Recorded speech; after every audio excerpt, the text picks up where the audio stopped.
19h à Alger. Merci de nous rejoindre sur Al24 News pour votre bulletin complet de l'information à la une de l'actualité de ce soir. À Gaza, il ne se passe plus un jour sans que la région de Jabalia soit bombardée par l'armée sioniste. Retour sur les derniers massacres commis ce samedi au nord de Gaza avec un bilan provisoire fait de dizaines de martyrs et de blessés.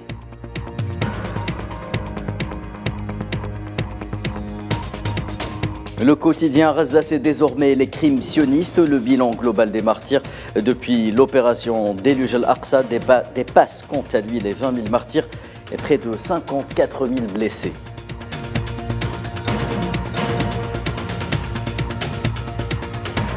Et sous une pluie de bombes qui s'abat partout dans l'enclave, les Gazaouis n'ont d'autre choix que de se déplacer pour tenter de sauver leur vie. Ils sont près de 1,3 million à s'être réfugiés ailleurs que chez eux selon les Nations Unies.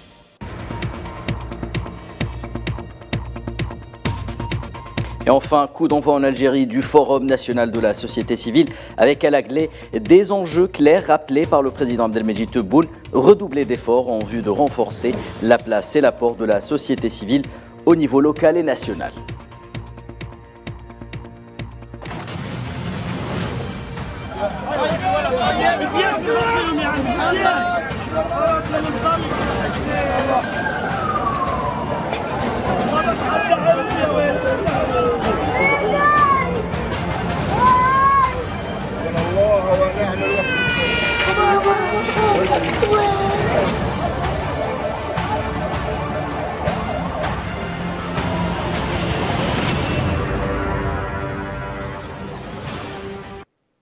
Madame, Monsieur, bonsoir. En ce 78e jour de génocide sioniste en Palestine, zoom sur la région de Jabalia et son camp de réfugiés au nord de l'enclave de Gaza.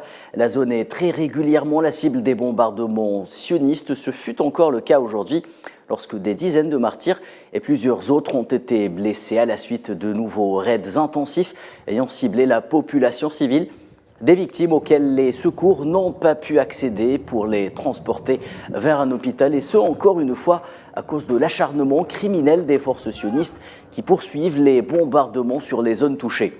12 autres martyrs, toutes des femmes et des enfants appartenant à la famille El-Barch, ont été récupérés de sous les décombres en fin d'après-midi, selon des informations relayées par des sources locales.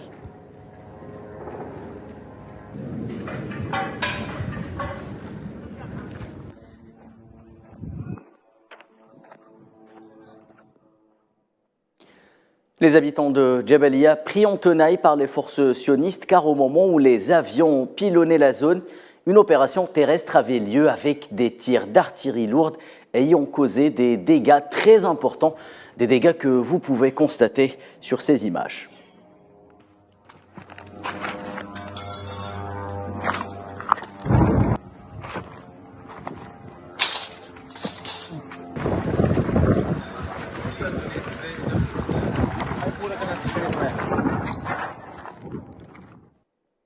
Et cet acharnement sioniste à Jabalia n'est pas que d'ordre militaire. Il cible de plus en plus les organisations internationales humanitaires, à l'image du Croissant Rouge, dont 8 employés ont été arrêtés par les forces de l'armée d'occupation sioniste. Ce genre de pratique, pourtant contraire au droit international, est devenu l'apanage de l'armée sioniste, cherchant par tous les moyens à entraver le travail d'assistance et d'aide humanitaire apportée à la population civile palestinienne à Gaza.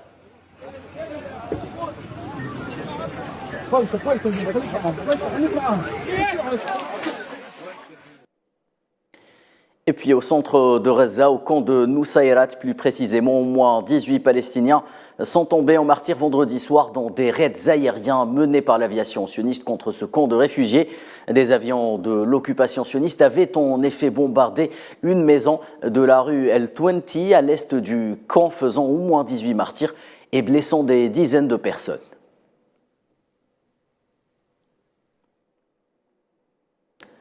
Plus au sud, à Khan Younes, le constat sur la situation sur le terrain est le même. La région a une nouvelle fois été la cible des bombardements de l'armée sioniste.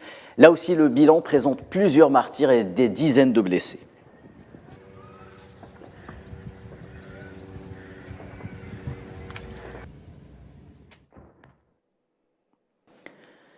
Plusieurs martyrs donc à Khan Younes, dont les membres de 7 familles décimées par une frappe aérienne et dont les dépouilles ont été disposées dans la cour d'une maison afin que les proches des martyrs puissent y recueillir. Des images bien entendu à chaque fois poignantes qui se passent de tout commentaire.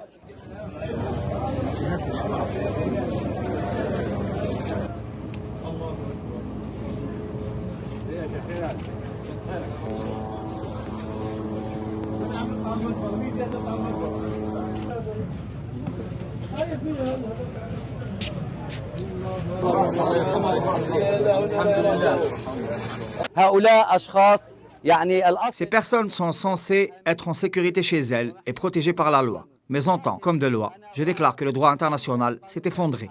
Nous ne pouvons avoir confiance dans aucune loi internationale. Elle représente simplement la loi des faibles. Si Israël était à la place des Palestiniens, le monde ne resterait pas immobile et agirait. Cependant, il est extrêmement regrettable qu'ils veuillent mettre en œuvre la politique des francs-maçons pour résoudre la question palestinienne. Malgré cela, la situation actuelle indique que les Palestiniens résisteront aussi longtemps que nous endurerons.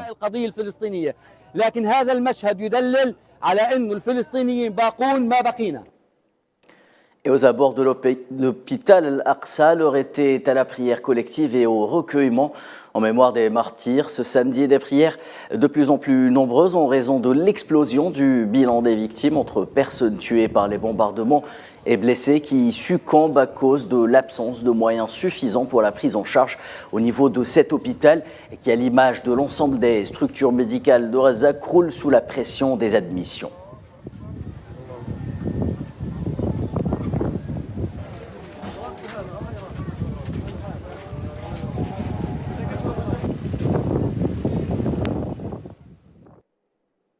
« 78e jour donc depuis le début de cette campagne génocidaire contre Gaza et un bilan très lourd.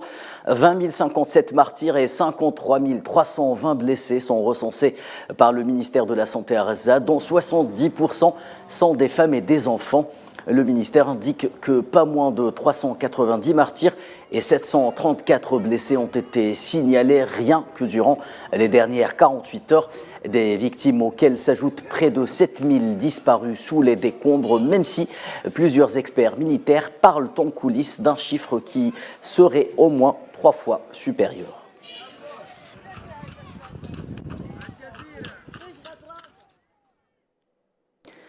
Malgré l'ampleur des pertes humaines et matérielles enregistrées chaque jour à Gaza, la résistance palestinienne continue de riposter efficacement aux attaques de l'ennemi. Les bras armés du mouvement Hamas ont ciblé ce samedi plusieurs positions des forces sionistes comme à Johar ad-Dik, où une compagnie d'infanterie a été attaquée, mais également via des tirs de roquettes RPG, des attaques terrestres contre 5 soldats sionistes à Khan Younes. L'armée sioniste a dû par ailleurs concéder ce samedi que 189 officiers et soldats ont été grièvement blessés dans des opérations terrestres, dont 44 durant les dernières 24 heures.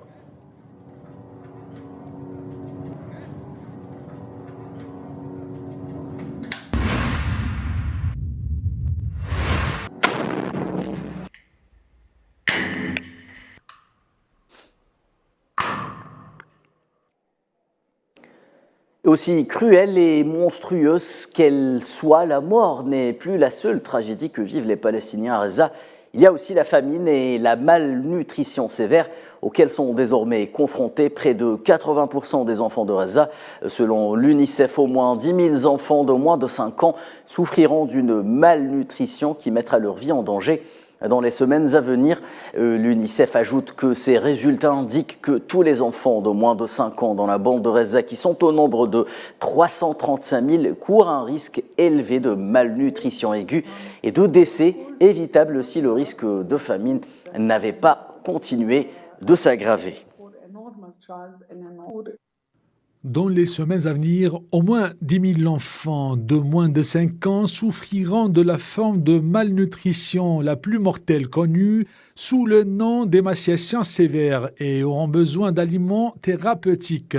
Cela signifie que le risque de mourir de faim est devenu réel pour de nombreuses familles à Gaza.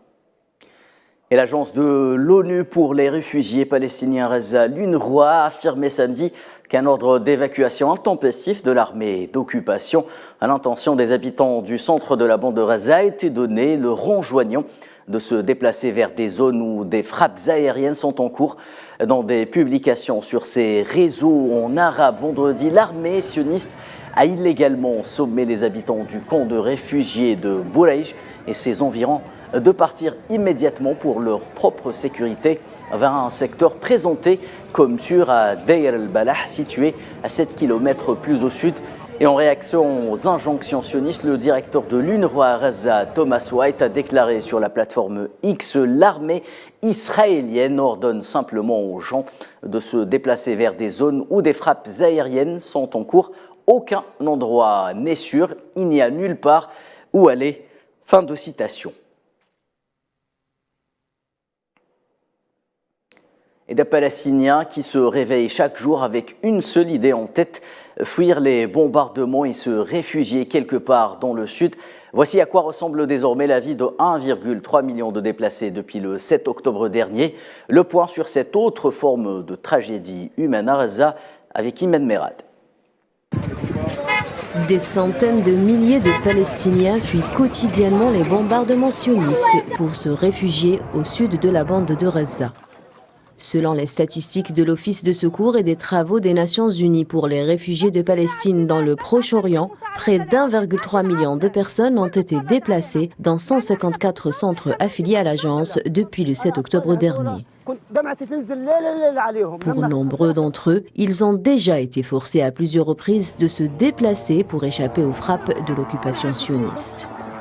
Il a été relevé par des experts que le blocus imposé par l'entité sioniste dont font face les déplacés, additionné à la crainte de mourir sous les bombardements sionistes, les inciterait souvent à se déplacer une nouvelle fois. Le processus de déplacement d'une région à une autre peut être qualifié de déplacement de la mort vers la mort. Ils pensent que cette politique poussera les Palestiniens à perdre espoir en cette région et donc à se tourner vers le déplacement et la migration. Le manque de produits de première nécessité aura certainement des conséquences négatives très graves sur le statut social, la composition sociale, la structure sociale et l'état psychologique des habitants de la bande de Gaza, en particulier des enfants. Les forces de l'armée sioniste ne lésignent pas sur les moyens pour redoubler les attaques contre les civils palestiniens, notamment à Gaza, l'objectif étant les déplacements forcés pour vider ainsi le territoire palestinien de toute âme gazaoui. Israël met actuellement en œuvre l'idée de déplacer le peuple palestinien de ses terres, en détruisant les infrastructures, les bâtiments et tout ce qui fournit des services aux citoyens pour leur survie. La peste ou le choléra, les Gazaouis tentent d'échapper à la mort qui paradoxalement semble être leur triste sort, mourir ou mourir, que faire, jusqu'à quand ? Le secrétaire général des Nations Unies a déclaré hier que la manière dont l'entité sioniste mène son agression militaire contre Gaza crée des obstacles massifs à la distribution de l'aide humanitaire à l'intérieur de l'enclave palestinienne d'environ 2,3 millions d'habitants. Antonio Guterres a également exigé des autorités sionistes la levée immédiate des restrictions sur les activités commerciales. Et quelques minutes avant son intervention, le Conseil de sécurité des Nations Unies avait, pour rappel, approuvé la résolution 2720 visant à renforcer l'aide humanitaire dans la bande de Gaza et a appelé à des mesures urgentes pour créer les conditions d'une cessation durable des hostilités. Le vrai problème est que la manière dont Israël mène cette offensive crée des obstacles massifs à la distribution de l'aide humanitaire à l'intérieur de Gaza. Une opération humanitaire efficace dans l'enclave nécessite la sécurité, un personnel capable de travailler en toute sécurité, une capacité logistique et la reprise de l'activité commerciale. Ces 4 éléments n'existent pas. Nous avons attendu 71 jours pour qu'Israël autorise enfin l'aide à entrer à Gaza via le passage de Kerem Abou Salem. Et le passage a ensuite été touché alors que des camions d'aide se trouvaient dans la zone. Deuxièmement, l'opération humanitaire nécessite du personnel capable de vivre et de travailler dans la zone. 136 de nos collègues dans la bande ont été tués en 75 jours. quelque chose que nous n'avons jamais vu dans l'histoire des Nations Unies. Aucun endroit n'est sûr à Gaza. But much more is needed immediately. Et lors de son intervention, Antonio Guterres a par ailleurs dénoncé une situation humanitaire catastrophique au bord de l'implosion dans la bande de Gaza. Shelves are empty, wallets are empty. Les étagères sont vides, les portefeuilles sont vides, les estomacs sont vides. Une seule boulangerie fonctionne dans tout Gaza. Et j'exhorte les autorités israéliennes à lever immédiatement les restrictions sur les activités commerciales. Nous sommes prêts à augmenter nos subventions en espèces, notre soutien aux personnes vulnérables, la forme d'aide humanitaire la plus efficace. Mais à Gaza, il y a très peu à acheter. Ainsi, mesdames et messieurs les médias, dans les circonstances que je viens de décrire, un cessez-le-feu humanitaire est le seul moyen de commencer à répondre aux besoins désespérés de la population et mettre fin à son cauchemar actuel. J'espère que la résolution du Conseil de sécurité d'aujourd'hui pourra enfin aider à ce que cela se produise, mais il faut faire beaucoup plus, immédiatement. Cette résolution appelle à une augmentation de l'aide, mais elle ne rejoint pas votre appel au cessez-le-feu. Lorsque vous avez invoqué l'article 99, espériez-vous une plus grande urgence de la part du Conseil de sécurité, et peut-être même qu'il se joigne à votre appel pour un cessez-le-feu.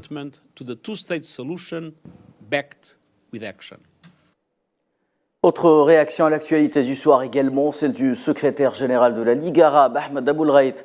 Il considère que l'adoption par le Conseil de sécurité d'une décision assurant l'entrée des aides dans la bande de Gaza est arrivée trop tard et le cessez-le-feu est l'exigence essentielle. Aboulraït a indiqué que cette décision a été adoptée après un long prolongement et une négligence de la part de l'entité sioniste, soulignant également que ce qui est nécessaire n'est pas seulement d'introduire de l'aide humanitaire dans la zone, mais surtout de protéger les civils contre les bombardements continus en obtenant un cessez-le-feu durable. De son côté, l'Organisation de coopération islamique a salué la décision du Conseil de sécurité en appelant la communauté internationale à obliger l'entité sioniste à respecter la résolution et assurer l'entrée des aides et la protection des civils et le personnel médical et humanitaire ainsi que la presse. L'OCI qui par ailleurs a appelé à mettre un terme à l'agression sioniste féroce et les crimes de déplacement et de génocide infligés au peuple palestinien dans tous les territoires palestiniens, notamment dans la bande de Gaza.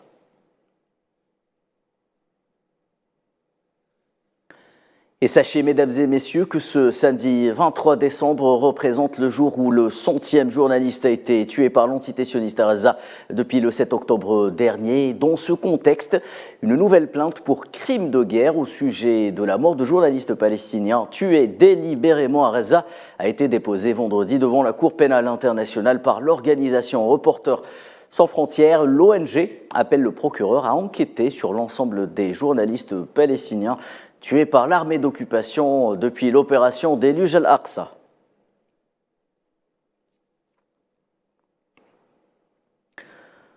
Un mot pour clore ce dossier à propos de la Cisjordanie, confrontée elle aussi aux crimes sionistes.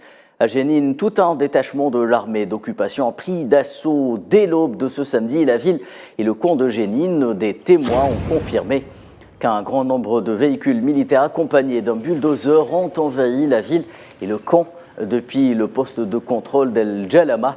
Des affrontements avec les forces d'occupation ont également été signalés par ailleurs.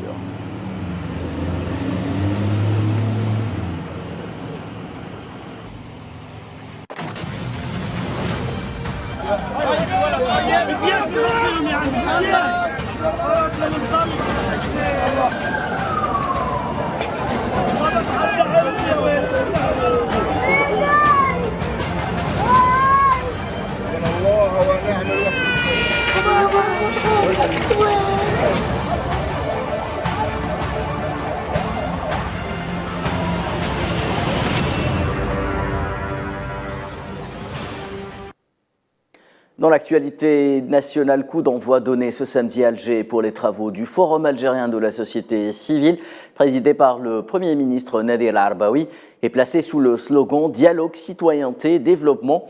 Ce forum sera l'occasion d'aborder plusieurs thèmes, notamment le libre dialogue en tant qu'outil de citoyenneté active et de participation au développement local. Dans une allocution à l'ouverture des travaux du forum, lu en son nom par le Premier ministre, au nom du président algérien Abdelmadjid Tebboune, par le Premier ministre Nadir Al-Arbaoui, le chef de l'État algérien a mis en relief la place prestigieuse et le rôle vital de la société civile dans la promotion des valeurs de citoyenneté et du renforcement et du volontariat au service de l'intérêt général. L'importance que nous octroyons à la société civile et à son rôle nous a poussé à mettre en exergue sa dimension régionale et arabe à travers l'affirmation à l'occasion de la célébration des travaux du sommet arabe d'Alger les 1er et 2 novembre 2022 vers l'élargissement de la participation aux composantes de la société civile afin de rendre son rôle plus efficient dans le système de l'action arabe commune et ce, parmi une série d'initiatives visant à doter la société civile arabe d'un rôle efficace en fonction d'une approche participative et inclusive avec différentes institutions officielles des États arabes.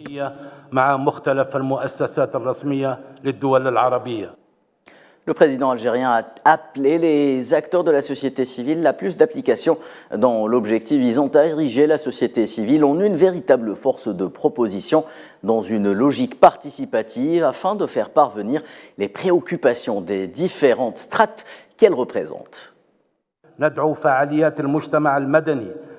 Nous appelons les acteurs de la société civile à plus d'implication dans l'objectif visant à transformer la société civile en une véritable force de proposition avec un attachement à l'option participative et l'engagement ferme afin d'agir côte à côte avec les autorités publiques en vertu de la Constitution. Nous invitons également les représentants de la société civile dans toutes les structures nationales à la contribution efficiente dans les activités de ces organismes et à faire parvenir les préoccupations et les propositions des différentes strates représentées dans l'objectif d'enrichir le débat public et le dialogue, ainsi que de faire mûrir les politiques publiques et de soutenir les efforts de leur mise en place, mais aussi de renforcer la capacité des autorités publiques dans leur évaluation quand cela s'impose.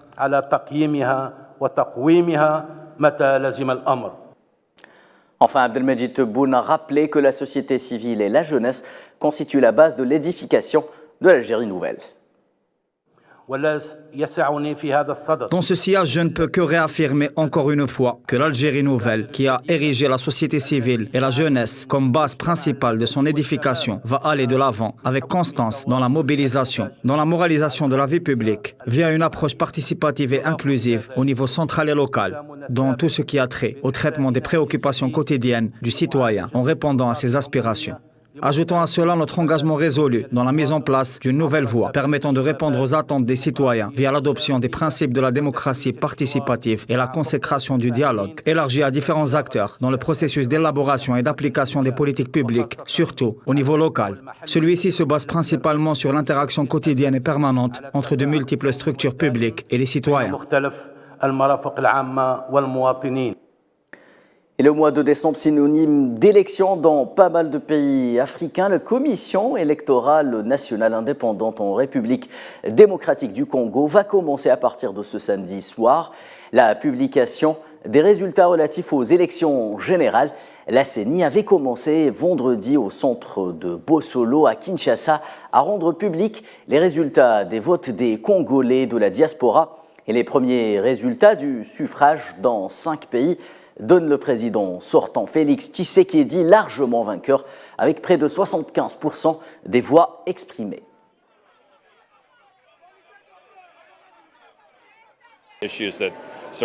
Il y a des questions sur lesquelles nous ferons certainement des recommandations et sur lesquelles nous avons fait des recommandations. Il s'agit d'accroître la transparence, d'accroître l'ouverture à toutes les parties prenantes et au public et de fournir ces informations. Et je pense qu'un exemple clé, il y aurait eu des problèmes le jour de scrutin, mais la CENI n'a pas dit officiellement, par exemple, combien de bureaux de vote ont ouvert tardivement, combien de bureaux de vote n'ont pas ouvert le 20 décembre, d'après ce que j'ai vu. En Côte d'Ivoire, le banquier Tidjane Thiam a été élu vendredi soir avec plus de 96% des voix, président du Parti démocratique du pays, principale formation d'opposition, une victoire qui lui permet d'entrevoir une candidature à la prochaine présidentielle en 2025. Je jure solennellement, sur l'honneur, devant le Congrès, de respecter et de défendre fidèlement les statuts et règlements intérieurs du PDCI RDA, d'incarner son unité et sa cohésion, son intégrité et son indépendance, de remplir consciencieusement les devoirs de ma charge, dans le strict respect de mes obligations, de la Constitution, des lois et règlements de la Côte d'Ivoire, de servir avec loyauté le Parti démocratique de Côte d'Ivoire, Rassemblement démocratique africain, PDCI RDA. Et c'est en Côte d'Ivoire que prend fin ce 19h. Merci de votre fidélité. Excellente suite des programmes sur Al24 News avec l'échiquier international présenté par Karim Bouaziz.